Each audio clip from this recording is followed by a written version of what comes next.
Večerašnja tema nije samo prosto pitanje da li monarhija i pravoslavlje imaju dodirnih tačaka, i što je mnogo kompleksnije pitanje sa veoma prostim odgovorom. Ali da li smo spremni da pogledamo unazad, da poslušamo svetitelje i ispunimo volju Božju? Danas, kada se svi krivi za stotine paravana, svako imajući svoj valjani razlog, ostajemo nesrećni, nedorečeni, pognute glave i šakom pirinča zadovoljni pravoslavci. Šta znači monarhija hrišćanstvu, pre svega pravoslavlju danas? Sveti Serafim Sarovski besedi da u Božjim očima nema boljeg autoriteta od autoriteta pravoslavnog cara. Sveti Maksim Grk kaže da je car na zemlji živa ikona cara na nebu. Vaseljenski patrijarh Antonije tvrdi da je nemoguće za hrišćane da imaju crkvu, a da nemaju cara. A u liturgiji svetog Vasilija Velikog u zamvonoj molitvi kaže se za cara, koji ga opravdao jesi da caruje na zemlji oružjem istine, oružjem blagodati, venčaj njega, okrepi njegovu mišicu, podigni ga u njegovu desnicu, da održi carstvo njegovo. Znači, braći i sestre, nesumljivo je da pravoslavlje nije potpuno ako nije venčano sa monarhijom. Možda, odnosno sigurno, bit će onih i koji se neće složiti da je monarhija neophodna. Bilo je takvih slučajeva i razmišljanja.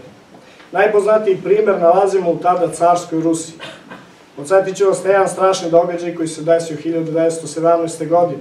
Ubistvo cara Nikolaja II. I cele njegove porodice. Koga je ubio? Komunisti, odnosno kako ih danas nazivaju u Rusiji, boljševički teroristi. To je zvaničan naziv za njih.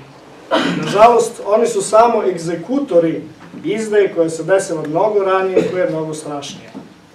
A radi se o pokretu u Ruskoj pravoslavnoj crkvi prema Božjem pomazaniku. Naime, još čitavu deceniju pre boljševičke revolucije, u visokim ruskim crkvenim krugovima se čak i otvoreno razgovaralo i razmatralo kako se osloboditi cara. Primer radi arhijepiskop Stargorodski, inače je rektor Sankt Peterburške akademije, duhovne akademije, u svojoj besedi je još 1905. godine rekao da on nema nikakvih pristrasnosti prema formi političkog ustrojstva zemlje.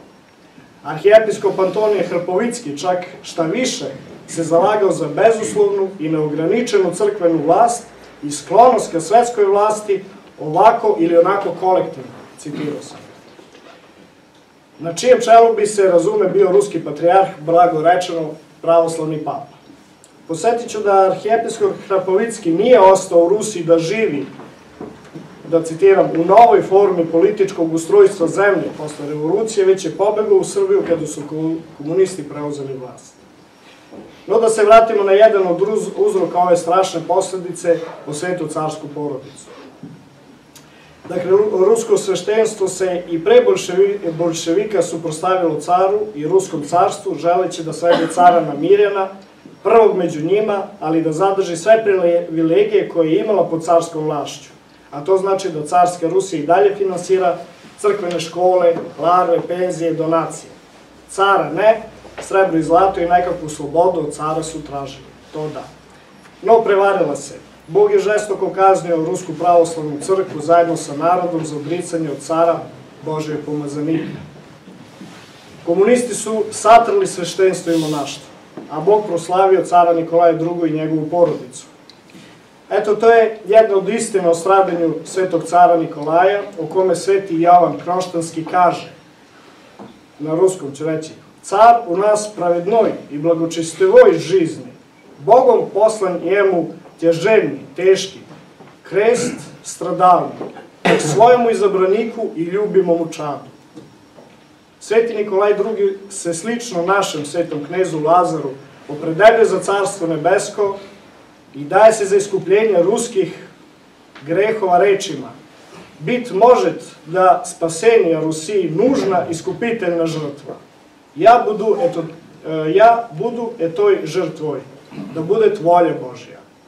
Sveti Jovan Šangajski kaže u svojoj besedi oštro i beskompromisno: odstupništvo od vlasti pokorne Bogu, odstupništvo od zakletve na vernost gospodaru pomazaniku Božijem, zakletve pred Bogom date i predate isto i na smrt. Lišen je vlasti, a zatim i slobode onaj koji je sve svoje sile predavao u ime Božje na službi Rusiji. Greh protiv njega učinili su svi koji su ovako ili onako delovali protiv njega. Nisu se tom dejstvu suprotstavili ili su učestvovali u tome. Greh taj na svima leži dok ne bude omiven iskrenim pokajanjem. No čak i danas Ruska pravoslavna crkva nasuprot ruskom narodu ne prizna Svetog cara za iskupitelja greha ruskog naroda prema Bogu, jer kao što je jevrejsko sveštenstvo i narod izadoše i predadošte Hristosa na raspeće, tako i rusko sveštenstvo i narod tada izdade i predade Nikolaja na strelje. Ovo je samo uvod u pad i stradanje jednog pravoslavnog naroda, jedne pravoslavne države koja se odrekla monarhije. A šta je bilo sa Srbijom?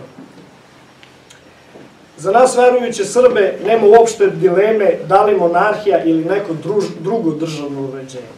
Mada, nažalost, ima i verujućih koji su protiv monarhije, što je apsurd i pre svega paradoks za te verujuće. No nije u pitanju samo naša slavna prošlost i sila koja smo bili dok smo imali careve i kraljeve, već to je volja Božja. U Svetom pismu se kaže da je Bog ustanovio monarhiju izabranom narodu na njihovu molbu kada su osetili da više nisu sposobni da samostalno upravljaju i žive prema Božjim zakonima, bez vođe koji bi bio od Boga miropomazan za takvu ulogu. Zato monarh nije samo svetovni, već i duhovni vođ svog naroda. A mi Srbi smo, slobodno mogu da kažem, jedinstven narod među ostalim evropskim narodima.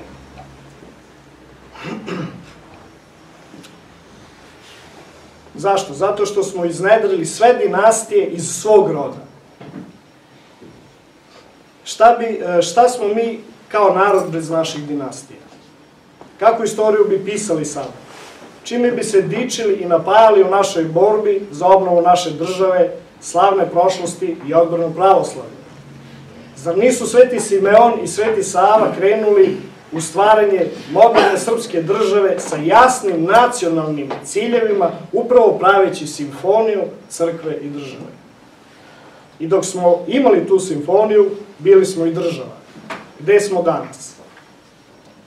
Primjera radi, danas je najteže stanje u kome se mi pravoslavci nalazimo od kada je otpala rimokatolička eres od nas. U nas pravoslavne narode ni u jednoj od blizu 20 kanonskih pravoslavnih patrijaršija i autonomija nema krunisane glave.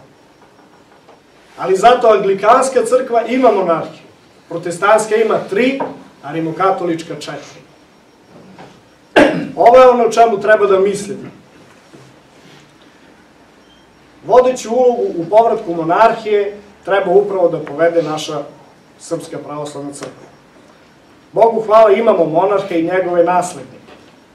Zato naša Srpska crkva treba da počne da se moli za kralja, pa iako nije krunisan, onda za dolazećeg budućeg kralja. Čujem stalno političari, neznalice i kukavice da govore da crkva ne treba da se meša u politiku, ali to je samo zato jer se plaše onog što može da se desi. No, braćo moja i sestre, i sama naša crkva se drži dalje od politike i upliva u narodne probleme i njegovo stradanje danas.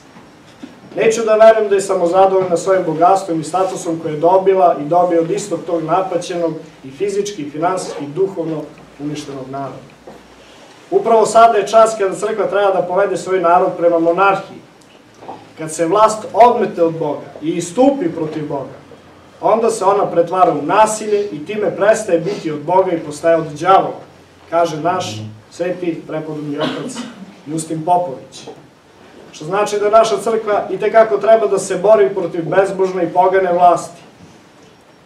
A kao što smo rekli, nijedan oblik vladavine sem monarhije za nas pravoslavne nije prihvatljiv. Jer kako da se molimo sa crkvom i u crkvi za blagovernog i hristoljubivog vladara, kada je on komunista, sektaš, izrod ili protivnik monarhije i crkve? Pa ne možemo. I setimo se da u istoriji Srbije nikad, Bogu hvala, nije došlo do mimoilaženja između srpskih kraljeva i careva i crkve. Ta simfonija nikad nije narušena. A kako bi i bila, kada su uvek imale jedna misao i jedna molitva i jedno stremljenje. Čuvati srpskog kralja ili cara je bilo isto kao i čuvati srpsku crkvu i srpsku slobodu. Takođe, kroz istoriju naša srpska crkva je uvek budila, vodila i čuvala svoj narod, ali i stradala sa njim. Danas, nažalost, samo narod strada.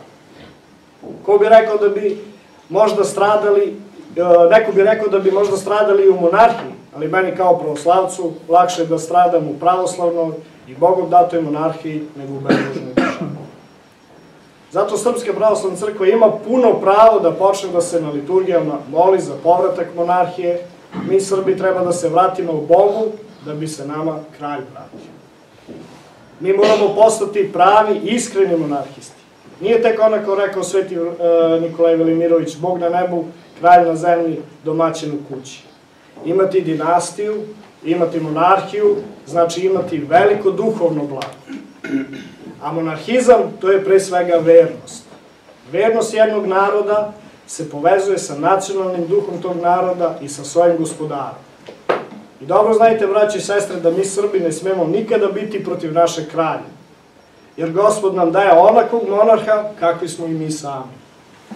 Pa čak i kada se kralj Petar II pod pritiskom Engleza odrekao Čičadraže, Čičadraža se nije odrekao kralja i monarhije. I ovo neka nam bude uvek na umu. I još to da nema ni jednog svetitelja koji osuđuje monarhiju, a mnogi osuđuju nemonarhiju. Reći vam i to da je monarh ogledalo duše jednog naroda. I nemojmo kriviti kralja ako ne valja. A zašto? Pa poznata je odavno priča o caru Flaviji Foki.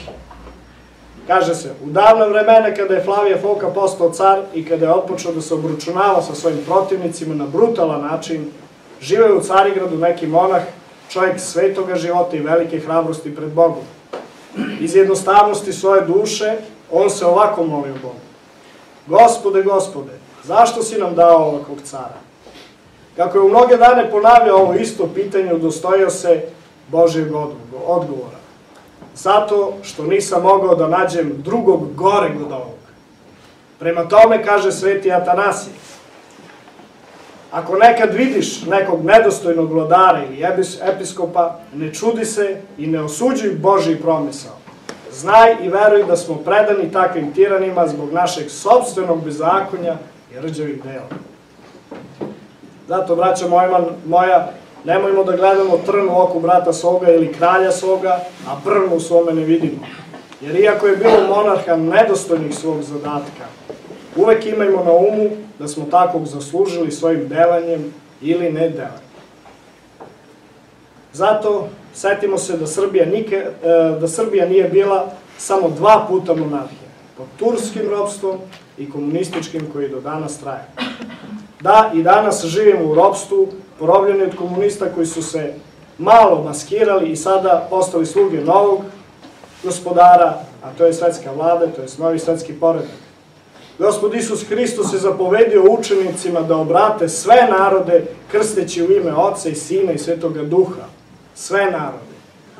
To znači da svi narodi treba da postanu pravoslavni, a za to nam je potreban car, pravoslavni car. A mi počnemo od naše Srbije i povratka naše monarhije, jer monarhija je Božje carstvo na zemlji, monarh ogledalo duše naroda. U iščekivanju pravoslavnog cara i srpskog kralja mogu samo da uzviknem s verom u Boga za kralja i oca.